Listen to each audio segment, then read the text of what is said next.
Okay, so next thing to talk about. When I was coming up, I wanted to be a bodybuilder. I wanted to be Mr. Olympia. I said, one day I'm going to be Mr. Olympia. And the average height for Mr. Olympia is 5'8", 5'9", 5'10".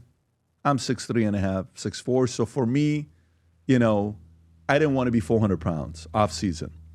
And there was this book that everybody had to read to learn about steroids. It's called The Steroids Bible. And it was multiple, first one, second one, third one, all of them you would go through. And everything about testosterone was bad that you would read about. And then today, for the first time ever, back in the days, nobody would talk about that guy's on steroids. No, he's natural. And I think a couple of the first people that came out and talked about it, Arnold may have spoken about it, and a guy named Bill Phillips made it very open with this magazine called Muscle Media 2000, which was hands down the best magazine in bodybuilding. And he wrote a book called Body of Life. He had a company called EAS. But today, guys will openly say, yeah, I'm on TRT. Yeah, I'm on HRT. What has happened what can you tell us from the perspective of steroids today? What does the average person not know about? Have we found, I read a book about 12 years ago called Ageless Man, where they were testing TRT and steroids with, different things to say, if the testosterone level is higher, your heart is actually doing better. What have we learned about steroids? It's a fascinating subject, and I think you and I grew up around the same time, and steroids were seen as this way to get buffed up. And people do feel better on steroids. Steroids are a natural chemical. When you take exogenous steroids, there are some short-term benefits, but there's long-term harms. And that's why the medical community warned against people buffing up on steroids just to look better and feel better in the immediate short term. And then in the Olympics in the 1980s or so, people were taking testosterone as a performance enhancer.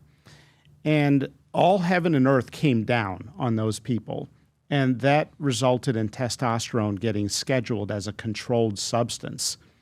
But the more that we've learned about the human body, the more we've realized now that there can be a role for testosterone replacement in men when they stop producing a high level of testosterone, and it provides some of the benefits of testosterone, including muscle mass. Now, this hasn't been proven yet as an outcome of taking testosterone replacement therapy, but do you know what the number one predictor of longevity is? Muscle mass. Now, it may be a function of the fact that those people are more active, but if you look at muscle mass, and we can measure it on a CAT scan, it is the number one predictor of longevity. So we are having, I think we're live here, right, when we're chatting. We're having, I think it's December 13th, we're having a forum at the FDA on testosterone replacement therapy in men's health because it has not gotten the attention it deserves. Some men are good candidates, but there's this stigma that it's maybe wrong or maybe has, short-term benefit but long-term harm. No, the more we learn about testosterone, the more we're learning that, say, low-dose testosterone can have long-term health benefits. So I'm not here to promote a product. I'm a regulator, but this has not gotten the attention it deserves. We have a guy, Brian Christine, who's a men's health expert, and he's going to be leading this. And, we just did this big announcement on hormone replacement therapy for women. I don't know if you saw that. I did. We got great coverage on it, and I'm glad it did because this represents the biggest screw-up of modern medicine, the demonization of hormone replacement therapy for postmenopausal women. And, it came out of dogma. It came out of a Fauci-like figure at the NIH in the year 2002, about 23 years ago, who made this decree. And he had a study that he pointed to, even though the study was misinterpreted. And you actually looked at the details of the study that when it first came out, it did not show an increase in breast cancer that was statistically significant, yet he said it causes breast cancer.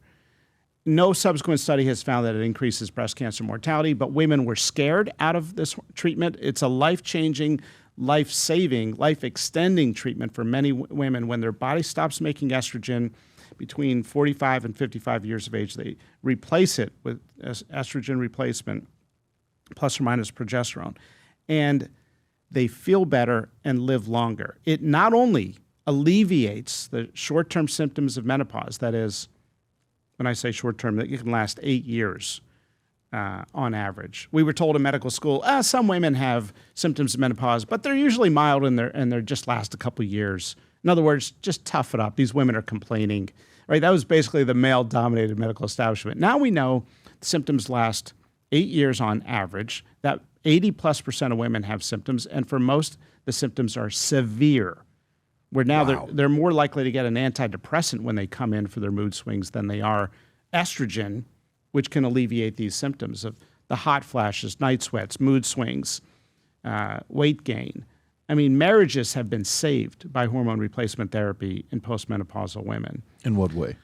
Well, for example, one patient described, we just did a podcast with some experts in this field, and they said, a patient came in and said, every time I had sex with my husband, it felt like razor blades in my vagina because there's dryness associated with the menopausal changes.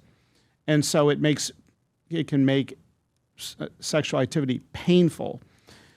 And these symptoms were alleviated with hormone replacement therapy. So not only are the short-term benefits remarkable, but there are massively underappreciated long-term health benefits that are profound. And let me just mention a couple. Lowering the risk of fatal heart attacks by 25 to 50%. That's the number one cause of death in women. I mean, on a population level. 25 to 50%? Yeah. I mean, this is top studies in the journal Circulation, one of the top cardiology journals just 2 years ago.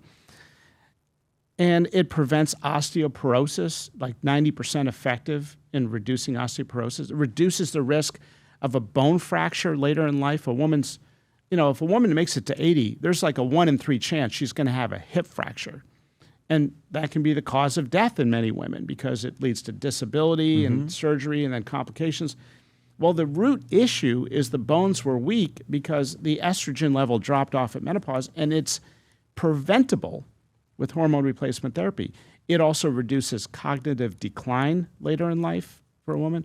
So the benefits are so profound that by the way, there may be no medication in the modern era, with the exception of antibiotics and a few others, that can improve the health of women on a population level more than hormone replacement therapy for postmenopausal women. If it started within 10 years of menopause, that's a key feature.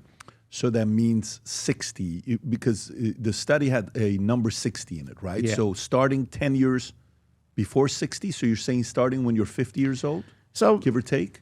Women experience menopause generally between the ages of 45 and 55. And so your body really should not be going without estrogen for more than several years because the estrogen keeps the blood vessel wall healthy. So it's generally believed that if you start at more than 10 years after the onset of menopause, or rule of thumb after age 60, that the benefit is not there and the risk-benefit ratio inverts. And so doctors generally don't recommend it after age 60. But most doctors haven't recommended it at all because of the dogma from the NIH 23 years ago that it increases your risk of dying of breast cancer, something that's never been found to be true in a clinical study. And is that the one that was released to the mainstream media first to kind of get some attention, and then that's what caused everybody to think that's those two tied to each other? Yeah, it was very manipulative. They released it to the media without the data, and then they published the study a week later. And when we looked at it after it was published, we said, there's no statistically significant increase in breast cancer. Who benefited from that? Who benefited from that article? Individual careers in medicine were made. They were nobody financially. Like it wasn't like a big pharma company that benefited from this. No, this was the ego of people who set out. I mean, the lead investigator of that study had said before, we have to stop the HRT bandwagon. I mean, he was on a mission. When we set out to create a shoe that blends comfort, function, and luxury, we had the choice to make it fast. We had the choice to make it cheap. We chose neither. Instead, we chose Tuscany, Italy. We chose true Italian craftsmanship each pair touched by 50 skilled hands. We chose patience, spending 2 years perfecting every detail, and we chose the finest quality at every step. Introducing the Future Looks Bright collection. Not rushed, not disposable, not ordinary. Rather, intentional, luxurious, timeless.